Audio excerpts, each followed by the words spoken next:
Hi, we're back again, and I'm going to be showing you how to remove paper from the glue base, because this is like one of the popular questions. So basically what you do is you want to go ahead and flip through all of the sticky sides. So you want to do this carefully so that you don't tug too strong. That is going to, ruin your stitches. And I'm just going to go ahead and just flip through each one, just taking it, removing it from the glue stick. It's going to be quite sticky in some places, and the corner, you have to pay attention some of them at the corner, because if you do it wrong, then you might just like rip the paper. And if you want to be reusing the paper, then it's important for you to remove the paper carefully so that the paper remains intact. So as you can see, and you can see some of them is like slightly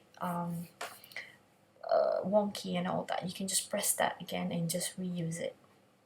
So I'm going to be removing all the one inside, because the outside one I'm just going to keep it.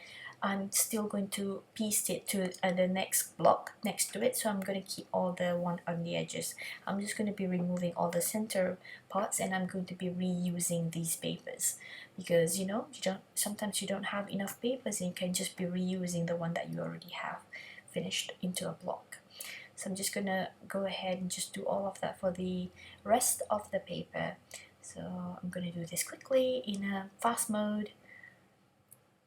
As you can see, it's not too bad for a very quick baste.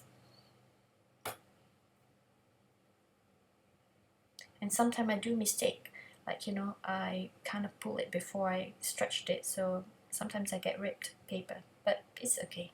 So that's the final one. I'm going to leave it at that, because I'm going to still keep the edges intact with the paper. Alright, I hope you enjoy that.